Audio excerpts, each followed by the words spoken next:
Ok, minha gente, estamos de volta.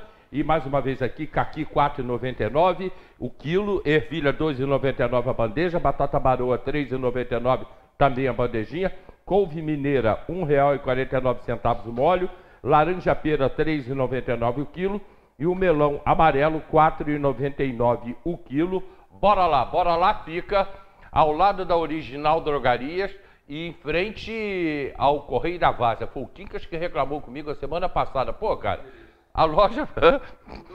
Ele falou, a loja fica ao lado da Original Drogaria. Tem que falar aí que fica ao lado da Original Drogaria. Então fica ao lado da Drogaria Original. Aliás, Quincas hoje me falou que essa semana ele não poderia ver porque ele ia ter que fazer um trabalho na cabeça aí, não ia poder estar no programa. Daqui a pouco, 1922. Gente, todo mundo sabe do processo da água que está acontecendo em Teresópolis. A água é nossa, a água vai ser vendida. Vai ter a licitação dia 31. Os vereadores resolveram, todos, que não pode vender a água. O governo entra com processo na justiça e, bom, isso foi desses últimos dias. Vanderlei, você fez a matéria no jornal de ontem e na edição de hoje do Diário. Pega esse imbróglio para a gente, como é que está isso? Dá para explicar? É complicado, né? Para explicar isso aí tem que começar do início, né? Lá em 2015 houve uma decisão da Justiça de que o contrato da SEDAI estava de fato Você vai começar terminado. do início? Nós só temos mais meia hora de programa, hein? A gente faz um preâmbulo aqui. E desde então, desde 2015, que há uma necessidade de cumprir uma sentença da Justiça de substituir a SEDAI por uma empresa concedida para exploração da distribuição da água no município. E vai ter a forma de contratar uma concessão dessa por um processo de licitação, tem que ter um edital, e sempre que vem tentando fazer isso, sempre esbarra em alguma situação, tinha que passar pela Câmara, aprovar se pode fazer concessão ou não, depois vai ter briga na Justiça também para isso, e a coisa vem andando, até que, finalmente, a Justiça decidiu que o prefeito pode fazer o processo de licitação sem ouvir a Câmara antes, nesse caso específico, porque era uma forma de cumprir uma sentença. Não é que o prefeito pode continuar fazendo concessões de outras coisas sem autorização da Câmara. O artigo 99 caiu apenas para a questão desse cumprimento de sentença. Havia uma necessidade de cumprir uma sentença, então o artigo da Lei Orgânica, que obriga que o prefeito ouça primeiro a Câmara, nesse caso não está valendo, para esse caso específico. A decisão do juiz ontem deixa bem claro isso. Só que há uma série de situações mas que complicam essa concessão da água, porque além de ser, embora seja uma necessidade de cumprir uma decisão, o edital tem que atender às exigências do Tribunal de Contas. O Tribunal de Contas já tinha proibido de fazer essa licitação 2 anos atrás, porque encontrou 22 irregularidades, me parece, nesse edital. Apontou para tudo aquilo. E fizeram de novo o edital, mantendo os mesmos erros, não observando aquelas questões que o Tribunal tinha alertado. Uma delas, que é a mais grave, que é onde houve o decreto legislativo, dizia que para se fazer a concessão da água e do saneamento, já que o prefeito enfiou esse jabuti do saneamento como se fosse uma grande necessidade para poder vender água, que a intenção desde isso é vender água, o saneamento é só um arranjo para o discurso político, despolhou para que quer, acabar com o esgoto ao céu aberto, toda essa conversa fiada, é para conseguir vender a água. Só que esse saneamento, que era o jabuti do edital, é o que está criando essa dificuldade, porque não se pode conceder o saneamento, junto com a água, sem ter um plano municipal de saneamento. Isso está em todas as leis que falam de saneamento básico. E o prefeito está fazendo isso por meio que decreto, um arranjo de conversa de secretaria, de conselho, do pessoal da prefeitura, sem ouvir a população e sem passar pela Câmara. Então, quando criou-se o decreto legislativo, era nesse sentido. O decreto foi aprovado, apontando para as tais irregularidades que o edital não estava observando, apontadas pelo TCE, e para essa necessidade do plano de saneamento básico. Então, o decreto está valendo, o edital não pode realizar essa concessão no dia 31, porque o decreto vale mais do que a marcação do edital. Seria crime de responsabilidade se o prefeito fazer esse edital no dia 31, não observando o decreto legislativo que está em vigor.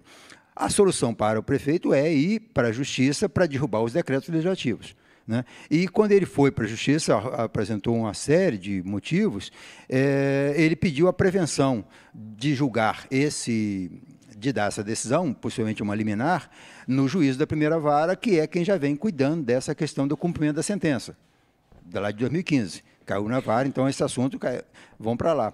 E o juiz disse que não, que isso não há prevenção, isso anteontem, que não havia prevenção para ele, porque esse assunto é outro, não tem necessariamente a ver com o cumprimento da sentença.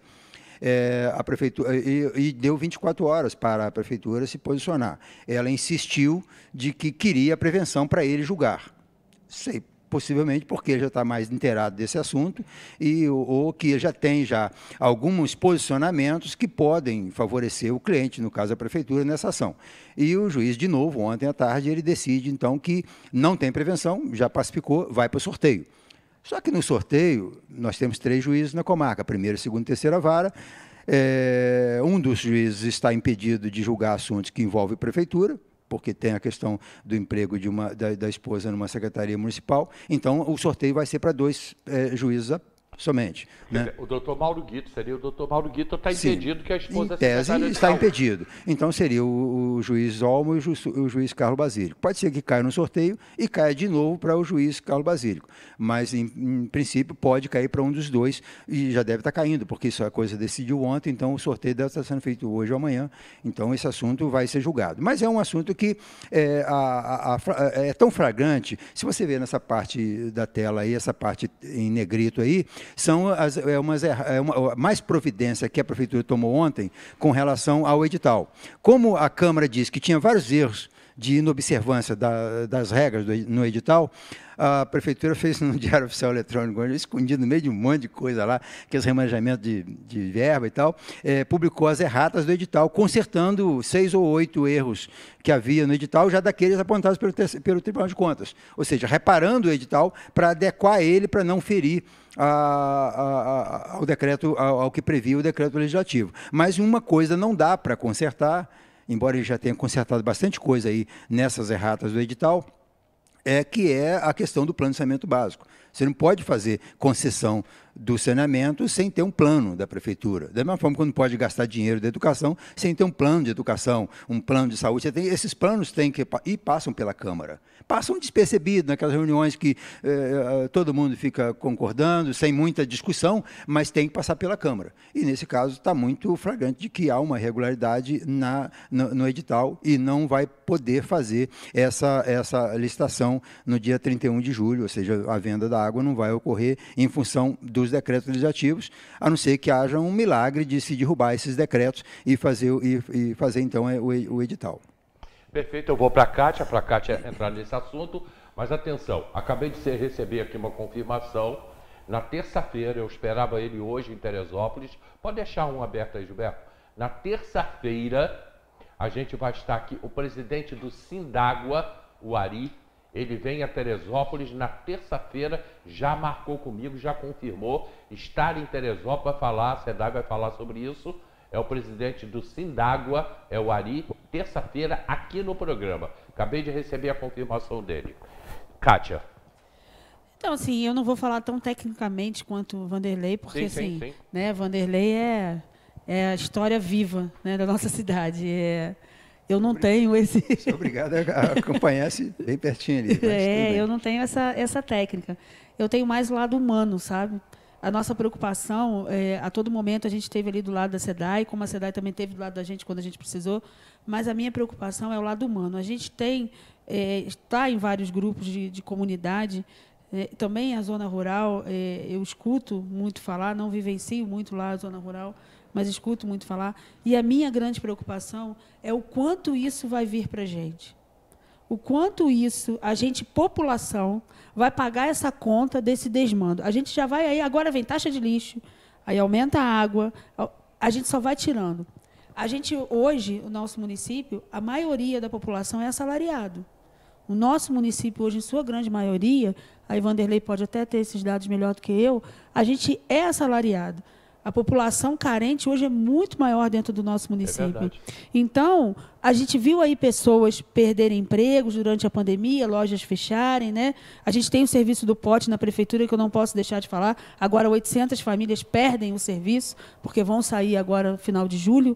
Então, a gente vê isso crescendo na nossa cidade. E a gente vê aumentar a demanda de ter que comprar e ter que pagar. Quanto isso vai servir? Eu quero saber se esse serviço de saneamento vai chegar naquele finalzinho lá em cima, no Morro do Rosário, do Perpétuo, né? Se essas pessoas vão pagar, a conta vai chegar. Né? O corte também, né? O corte também vai chegar. E, além do mais, quando eu fui chamada para a primeira reunião dessa questão da água ali na prefeitura, eu estava junto com as associações de comunidade. Foi o sindicato chamado. Primeira coisa que eu questionei a eles: chega na porta da minha casa, dali para dentro eu que tenho que fazer essa obra. E se eu não tenho dinheiro para fazer? Como é que vai ficar isso? Se eu não tenho dinheiro para pagar essa água que chega? Porque a conta chega, acontece com a conta de luz também, às vezes chega na sua casa, você fala, meu Deus, como é que aumentou assim esse mês tão absurdo? Aí você vai questionar, é aquilo ali que você tem que pagar, porque eles vão lá fazer uma vistoria, mas não, está certo. Poxa, mas aumentou. Não, mas está certo. E se você não pagar, você tem o corte. Quanto que a nossa população pode viver isso? Pode pagar isso? Por quê? Porque eu quero, eu digo, e vou dizer aqui, não tem o menor problema para dizer, que eu acho que o prefeito hoje ele precisa de tratamento, mais do que qualquer coisa. Ele entrou num ciclo como se a gente estivesse fora de Teresópolis. As coisas que ele coloca, que ele fala, né, a facilidade com que ele diz que a venda da água, que a gente chama de venda da água, mas não é isso, na verdade, né? É venda da água, sim. É venda da água. Você não pode falar que é venda da água. Da água de chuva e da água de poço. Eu falo, mas é venda da água. Passam a ser dessa empresa. Não é? Por um período. O quanto da nossa população pode viver isso? O quanto a gente tem condições, enquanto população, para a gente não criminalizar a nossa cidade? Porque se eu não tenho... E a gente viu aí por muito tempo, né, furtos aí, pequenos furtos de carne. Né? Você começa a ver a situação crescer nessa condição. Porque a pessoa tem que sobreviver. Aquela fazenda Hermitage, eu moro ali perto, Hélio. O cheiro chega na minha casa. Verdade. E eu fico pensando, e eu estive lá, né, visitando, e a gente tem amigos que moram lá, o cheiro que é dentro daquilo ali, onde eles vivem. Então, a gente ainda não acabou a tragédia de 2011. A gente ainda vive. Não foram capazes de fazer uma estação de tratamento de um condomínio. Não foram. E eles estão hoje com esgoto a céu aberto. Esgoto da cidade, sem um plano? Eles hoje vivem esgoto a céu aberto ali. Eles mexeram nessa estação de tratamento há uns meses atrás e piorou o problema. Sim. Então, assim, a gente está falando de venda de água dentro de um município que vive nessa condição ainda. É óbvio que eu sou super a favor de que a gente tem que cuidar do rio. Isso é um crime, o que se faz com o nosso rio hoje dentro da cidade. Né? É um crime. A gente sabe disso. Mas eu acho que vai esburacar a cidade inteira. Vai fazer, e aí eu vou falar do meu jeito sindicalista, Vanderlei. Vai esburacar tudo que é lugar. Vai abrir rombo para tudo que é lado. Vai dar um rombo nas contas e não vai resolver o problema. Entendeu? Aí a gente vai viver pagando R$20 a gente, população, para fazer turismo nos buracos que a gente conhece, nos locais que a gente conhece, entendeu? Para visitar dentro da CBF. Eu não me interessa viver dentro da CBF, porque é na minha realidade. Começa por aí. Bom, Vanderlei colocou bem aí a parte técnica, a questão da legalidade, como que está caminhando, né, com Câmara, Prefeitura e Justiça, e a Cátia colocou a situação do consumidor, né, que é o consumidor final que paga a conta, que é o principal, né, ator desse processo. O Vanderlei, eu começo um pouco mais atrás, porque vivi isso no meu último mandato, né, principalmente no último mandato de 2004 a 2008, quando a prefeitura ali, né, foi decidido no mandato do Pedro pela Justiça, porque era uma discussão, a água é da SEDAI, a água é do município.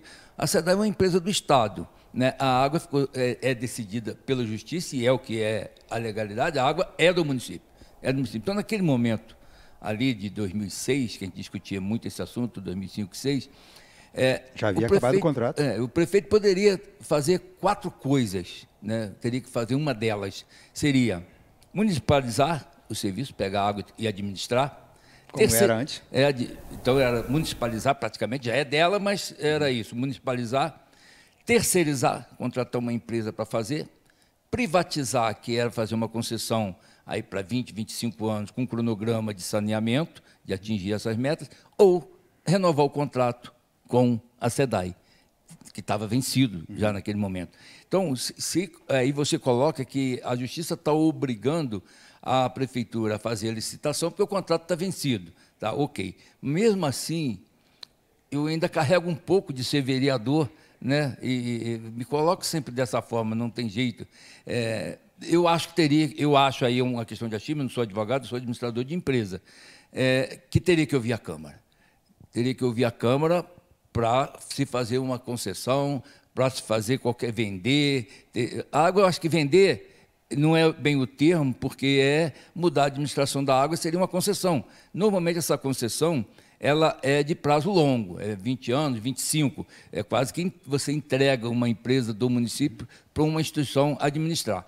Eu acho que a SEDAI é que tem as melhores condições para administrar isso. O que precisa, eu acho que ser analisado por Procuradoria da Câmara, Procuradoria da Prefeitura, principalmente, é que o contrato de renovação com a SEDAI, ou aí um processo de licitação que a SEDAI com certeza vai participar, ele tem um cronograma de percentual de população atingida com o saneamento. Como a Cátia colocou bem, nós não podemos ter no centro do Rio, da cidade um rio, nas condições que está o Rio Paquequé.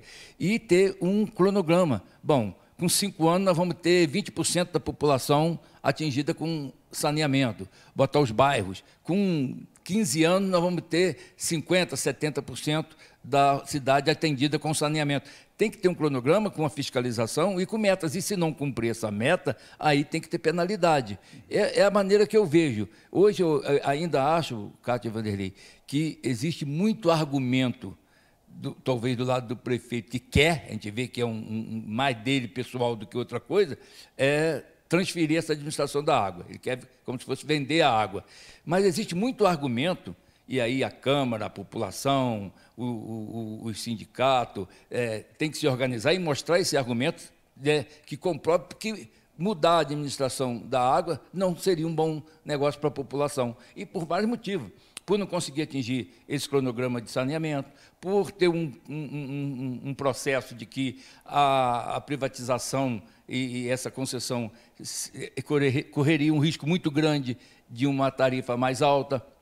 Isso tudo, eu participei de uma reunião até em Brasília, quando a AMPLA pegou a SERJ, e que foram muito taxativos na diretoria jurídica, dizer em alto e bom som, no Centro de Convenções Ulisses Guimarães, que cabe 4.000 pessoas, com o governo federal e todo mundo presente, dizer, nós não queremos saber quanto vale cooperativa ou quanto vale instituição. Nós compramos a SERJ, ela é nossa, nós vamos mandar. O deputado Silas Brasileiro, de Minas, usou da palavra e disse ao mesmo tempo, espera aí, vocês compraram uma empresa no Estado do Rio, vocês não compraram o Estado do Rio. E se isso não satisfaz a empresa, nós podemos mudar a lei, porque quem faz lei aqui somos nós, deputados federais. Então, precisa que Teresópolis se coloque dessa forma. A Câmara de Vereadores e a população se colocam dessa forma. Nós estamos convencidos de que isso vai ser ruim para o município. E aí não deixar. A pendenga jurídica não tem jeito, ela vai acontecer. Eu falei isso desde o início.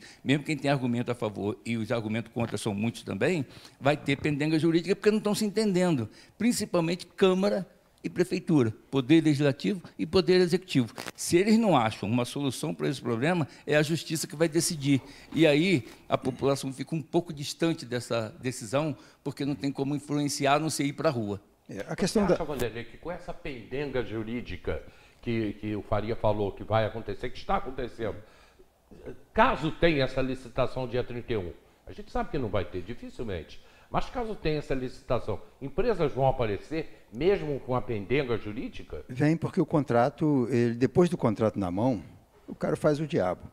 E a questão da decisão, há uma decisão da Justiça para ser cumprida, uma decisão de sentença. Isso vai ter que ser cumprido. Só que não precisa, para se cumprir uma decisão judicial, que é a obrigação do prefeito, ele tem que fazer um edital que contemple o que é legal, o que é justo, o que é correto. E existem muitos mitos com relação à água em Teresópolis. Né? Primeiro, o contrato da SEDAI já está extinto desde o século passado, né? Nem desse século mais o contrato, já é do final dos anos 90, e existem algumas informações que dá para a gente pensar. Por exemplo, o prefeito sempre falou que somente 70% da população tinha água tratada da SEDAI, que era muito importante essa nova empresa vir, porque os outros 30%, você teria 100%, a meta deles é 99% de atendimento de água tratada por essa empresa que vai comprar a água do município. Aí, da última vez que ele esteve aqui no seu programa, ele falou já em 66, ele já diminuiu a quantidade de residências com água tratada, caiu para 66. Como se os outros 34% bebessem água de chuva. Existe Teresópolis, nós estamos na montanha, nós temos muitas outras fontes de água que não seja a SEDAI. São os morros que usam as águas das mangueiras, são as casas abastecidas por poço, são as casas abastecidas por cisternas. E quando uma empresa dessa compra a concessão da água, que ela paga a outorga, ela é dona da água por um período de 25 anos. Ela comprou a água, sim. Da mesma forma que eu compro 15 mil litros da SEDAI todo mês para eu usar e fazer o que eu quiser com essa água, essa empresa vai comprar toda a água do município, da chuva, tratada, de poço, é dessa empresa, ela tem gestão sobre essa água. Só que nós temos uma realidade de morro que é diferente. O prefeito, vamos voltar um pouquinho, Teresópolis tem, na área urbana, praticamente a metade da população não mora em rua e nem em avenida. Mora em viela, beco, servidão, onde a presença do poder público não existe. Né? O prefeito vai até a beira daquela ruazinha mais simples, vai lá na Servidão Daniela, mas não vai nos becos da Servidão Daniela, lá no Rosário. Não, ele não sabe como é que vive aquelas pessoas lá de dentro. E ali existem pessoas que vivem em função do fornecimento da água, porque vai lá em cima, capta a água, vende ali por R$10, o cara não paga, fica por isso mesmo. Ou seja, há uma relação de camaradagem, de associativismo ali naquela região. Entendeu? Quando a empresa dessa chega, ela corta a mangueira de todo mundo e coloca hidrômetro para todo mundo. Para quem tem poço, para quem tem água de tratada. Situação, por exemplo, Vieira, lá no terceiro distrito, um lugar que faz um lugar importante da produção, no comércio, para a cidade, de hotelaria, ela que faz divisa com Nova Friburgo. Vieira, a água é a prefeitura, a população tem a ligação da mangueira, né, da borracha preta, e a prefeitura tem um funcionário contratado para fazer essa manutenção. Que é lá. O que já era para estar fazendo, faria. Isso. A água, quem tinha que estar cuidando dessa água do Vale da Revolta, do Certo Cavalos, é a prefeitura funcionário, para manter essa água potável. Porque a água da nascente nos morros, ela é melhor que a água tratada da SEDAI. Não, e buscar com a empresa que está administrando, que transfira esse serviço. Hoje nós estamos fazendo, mas vocês precisam abastecer aquela região, aquele local, aquele bairro. Tem tantos moradores, tem tantas pessoas, vão ter tanto de dano. Muitas pessoas vivem desse negócio da água aí. E as pessoas vão pagar e não vão ter, né? Pois, e muito pode acontecer. Bom Sucesso, por exemplo, já é a SEDAI. A SEDAI que é administrada de Bom Sucesso. Só que Bom Sucesso, a SEDAI conseguiu, num local, né, lá nos Lúcios, conseguiu um local para captação, a SEDAI conseguiu isso. E hoje o morador desse local é impedido de entrar até no local e pegar a água daquele local, que é dele, né? Era dele. Eu não sei o documento que foi feito aí há 30 anos atrás, que ele é impedido de usar aquela água, só a SEDAI que pode usar, que abastece a região de Bom Sucesso praticamente toda, né? Muito lugar ainda tem borracha preta, mas então esses lugares, isso tudo precisa ser analisado, só que porque nós temos na região são milhares de habitantes. Quando você fala de SEDAI, você está falando de uma empresa pública que tem um fim social também. E uma empresa que que paga por uma outorga, ela não tem nenhuma função social. Né? E o principal, vai comprar com dinheiro público. Porque a concessão está sendo estimada em 190 milhões. Olha a conta. 190 milhões, 200 milhões da tua fala, mas você vende por 200 milhões e fica devendo 300? Eu tenho um carro que vale 20 mil, vendo por 20 e fico devendo 30. Não é mais ou menos isso? Você tem um débito da prefeitura? Não. A prefeitura, hoje, a SEDAI, como ela tem fim social, ela não cobra água dos prédios públicos. A prefeitura tem mais de 200 prédios públicos. Segundo a SEDAI, seria cerca de R$700 mil por mês de conta de água que a prefeitura não paga, que vai passar a pagar a partir da concessão. Porque aí as escolas vão pagar, os postos de saúde vão pagar, os demais prédios públicos estaduais, municipais e federais vão passar a pagar. Então, você tem aí, só na prefeitura, 700 mil de conta por mês, isso dá 8 milhões por ano. Isso dá, em 25 anos, 200 milhões.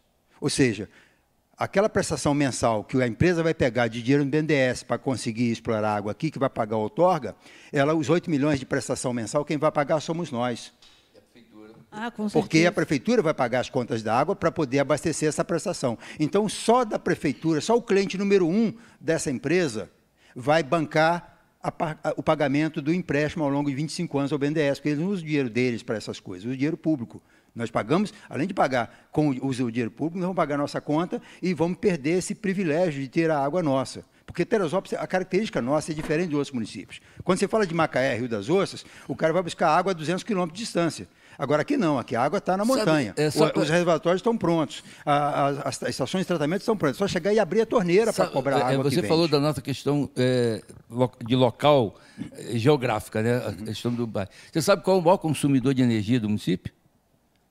A SEDAI. SEDAI, O maior consumidor de energia do município aqui, é a SEDAI. Então, mas o nosso tempo acabou. Está acabando. Né? A água não acabou não, mas o tempo acabou e o debate da água continua. Na próxima terça-feira, o presidente o representante de Sindágua vai estar aqui no programa, já marcou comigo. Rogério do Trem da Alegria, bom dia a todos. Ontem, o secretário de Fazenda do nosso município informou para um artista de nossa cidade que só podem pagar a dívida do Leterê, aquela lá de trás, hein, Vanderlei? Foi o Congresso. Só podem pagar a dívida do Leterê se privatizar a água. Um absurdo ele ter condicionado os pagamentos à venda da água. Você sabe que o salário do servidor também ficou nesse discurso, né? Só pode pagar... Se não vender água, não tem salário, dinheiro para pagar salário de servidor. Você tem aí os argumentos da convencimento. Você tem muitos argumentos de convencimento e muita mentira no meio. Por exemplo, o que mais se fala é que vai ter saneamento e que a conta dessa empresa vai ser 10% mais barata que a conta da SEDAI. Só que tem um detalhe. A conta mínima da SEDAI são 15 mil litros. A conta mínima desse edital é 14 mil litros. Se você gastar aqueles 1.000 litros a mais entre 14 e 15, dá mais que 10% do desconto que ele está dando. São as mentiras, isso é uma fraude. Você lembra dos 7 dias que o Banco Real dava sem juros, né? Aí você ficava 10, pagava tudo. Pagava tudo, é verdade. É boa lembrança aí. Registrando aqui só a presença do vereador. Cara. Eu estou hoje, falho, do Robson. Está aqui com a gente, diretor. Eu falei vereador, cara, é ato falho. Isso é uma premonição. Ato falho outra vez, rapaz. Que coisa. Robson que é diretor também lá do CINDPMT. Aqui, 1922, gente, final de programa, hein? 1922. Segunda-feira, eu estou aguardando aí uma confirmação do Jefferson e do Márcio aqui no programa. Eles não confirmaram, Márcio viajou hoje, eles não confirmaram, mas estou aguardando aí. Durante o final de semana a gente confirma isso. 1922, não é filme não, hein? A primeira eleição para prefeito e as eleições em Teresópolis nos últimos 100 anos. O Faria está nesse livro, Vanderlei? Várias vezes. Não, pera aí, eu sou jovem, pô. Não, mas porque... Essa questão de 100 anos... Eu sou do século... Mas não foi 22, foi 23, 24, 25... Lançamento do livro. Em 2010, eu comecei a fazer uma pesquisa para uma exposição sobre essa questão dos prefeitos de Teresópolis, porque não há informação oficial sobre os prefeitos, principalmente aquele período dos anos 20, 30 e 40, né? Sabe-se alguma coisa, na Câmara, inclusive, a partir da regularidade eleitoral de 47, quando foi eleito o Janotti, a primeira composição da Câmara, depois do fim da guerra, do fim da ditadura de Getúlio. Mas de 47 para trás, sabe-se muito pouca coisa. Então, mergulhar nessa pesquisa e buscar informação onde não existe informação oficial, a Câmara não tem esses documentos, a imprensa em Teresópolis, em alguns momentos, não havia, então, nem nos jornais da cidade não tem como pesquisar, mas eu consegui localizar esses prefeitos desde 1922, de 13 para frente, né? Porque 1922 foi a primeira eleição. De 13 a 22, os prefeitos eram nomeados pelo presidente do Estado, né? Ele mandava para cá um servidor de carreira para ser o prefeito da cidade. E depois eu montei, nos anos 30 a 45, um período de Câmara fechada. Não tem Câmara nesse período e os prefeitos eram nomeados pelo interventor. Então, você tem 15 anos, aí, 100 vereadores na cidade. Depois vem o presidente. Então, você tem várias manobras e você tem, assim, fatos inéditos, porque você vai... O livro revela, por exemplo, que a nossa prefeitura, que é de 1913, está entre as primeiras prefeituras do Brasil, né? A coisa de criar a prefeitura no Brasil surgiu em 30 com a Revolução, que o Getúlio chega, toma o poder, coloca os tenentes nos estados, só não colocou no Rio de Janeiro, porque ele tinha um genro para colocar, que era o Amaral, né? E no Brasil inteiro vão ser os tenentes, os interventores de estado, e esses interventores vão colocar o major, o cabo, o soldado, o amigo, a sogra, vão colocar todo mundo para ser prefeito no Brasil inteiro, a partir de 1930. Né? Então, quando tem a primeira prefeitura no Brasil, a gente já tinha prefeitura há quase 20 anos, né? Já tinha experimentado vários prefeitos, né? Muitos prefeitos nomeados, interinos, prefeito que fica um dia só, um mês, um ano, outros que ficam 3 anos, né? Horas tivemos também, né? Então, a história é muito interessante. E aí, quando a pesquisa vai avançando, eu decidi pontuar na questão do desenvolvimento da cidade. O que aconteceu durante aquele mandato? O que o prefeito tal fez, o que o prefeito interventor de 1 ano, 2 anos apenas fez. Nesse período surgiu uma ponte, nesse período surgiu uma escola, nesse período foi criada a prefeitura. Então, a pesquisa ampliou muito, né? Então, além de dar nomes aos prefeitos ao longo desse tempo todo e a todos os vereadores eleitos desde lá, de 1913 em diante, a gente fala também dessa questão das realizações, né? De quando surgiram os principais, o mobiliário urbano da cidade, como é que ele vai movimentar a partir da administração municipal. Só uma curiosidade, tem alguma mulher nesse meio? Nós tivemos uma mulher, foi candidata a vereadora em 1947, a primeira candidata a vereadora em 47. Ela não repete em 50, mas 2 mulheres participam em 50, né? E a Câmara só vai eleger mulheres vereadoras em 96, Margarete Cláudia e... Mas prefeitura não, né? E Madalena Rocker. Uhum. Prefeitura não. Não, a prefeitura, a primeira prefeita foi a FAF, né, naquela questão dos 6 meses ali, né? Mas nós tivemos, assim, algumas... porque a política é muito móvel, né? Em 54, por exemplo, foi eleito o primeiro vice-prefeito. Até 54 não tinha vice-prefeito, né? Então... E nós tivemos, por exemplo, aqui 2 eleições emblemáticas. Quando eu descobri, eu achei assim, tão rico de essa informação. Em 1966, o candidato mais votado perdeu a eleição. Ele foi candidato de novo em 70, perdeu a eleição de novo. Ele foi... Tinha a questão da sublegenda. Da sublegenda. Aquela composição do partido. Aquela picaretagem da sublegenda. O partido podia botar 3 candidatos, outro podia botar 2, mas se os 3 fizessem mais votos do que aqueles 2, o mais votado daqueles 3... era o prefeito, mesmo aquele dos 2 teria fazendo mais votos. Em 66 foi feita essa possibilidade do partido lançar mais de um candidato. Só o partido do governo foi orientado, o partido do governo orientou nos municípios a colocar mais de um candidato. Então, em Teresópolis concorreram 2 candidatos pela Arena e um candidato pelo MDB, o Malhade, MDB, e pela Arena, o Valdir e o Luiz Moura. E aí, o Luiz Moura, com seus 300 votos lá, mais que o voto do Valdir, fez 180 votos a mais, a chapa da Arena, que o Malhade foi para casa. E em 70, o Malhade vai de novo ser candidato, faz 2.000 votos a mais do que o segundo, que o Flávio, em 70. E aí, só que o companheiro dele de chapa, que ele descobriu já que podia colocar um companheiro de chapa, que em 66 foi escondido, foi um arranjo dos militares, só para eles, do partido do governo, saber que podia lançar mais de um. E aí, o companheiro de chapa dele foi 860 votos. Ele fez quase 8.000, Pedro Estes fez 860 votos, e Paulino Nascimento com quase 5.000 votos, e Flávio com 5.000 e pouco. A chapa da Arena ganhou de novo, e por 2 vezes o Malhardes não conseguiu, sempre perdeu a eleição, sendo mais votado. Olha a curiosidade para a gente ler esse livro agora, né? Porque... Esse livro vai ser... O lançamento eu gostei muito de fazer. Espero que alguém goste de ler. Dia 22, às 4 da tarde. Explica aí, Vanderlei. Acabou o lançamento, dia 22, já coloquei um dia bem emblemático para ninguém esquecer, um número bom, que muita gente gosta, muita gente odeia, né? Então, esse vai 22, que é sábado que vem, se isso agora o próximo, na Casa da Memória Arthur Dalmassa, a partir das 4, não é bem às 4. Quem chegar lá 4h30, 5 horas, 5h30, 6 horas, da última vez que eu lancei um livro 4 horas, eu fui até 8 horas lá, recebendo os amigos, que é uma oportunidade também de conhecer pessoas que não veem há bastante tempo. Então, eu vou ter o maior prazer em receber cada um lá, e eu acredito que esse livro vai contribuir bastante para as pessoas entenderem como ocorreu o processo político da formação da cidade. Tudo que nós temos hoje é resultado de um processo de construção, e essa construção vem ao longo desses 100 anos. Esse 22 que ele botou aqui é o coração bolsonarista falando forte. Maria, obrigado. Kátia, muito obrigado. Vanderlei, muito obrigado. Prazer. Pessoal, segunda-feira, às 10 da madrugada, a gente está de volta. Um grande final de semana para vocês. O programa repete 4 horas. Daqui a pouquinho está no YouTube. Repete meia-noite, né? E o pessoal aí da Fiber TV, dando aí todo dia uma audiência muito grande para a gente em televisor, né? E crescendo também a rede social do Grupo Diário, cada vez mais, principalmente no YouTube. Muito obrigado a todos vocês. Bom final de semana. Bora lá? Tchau.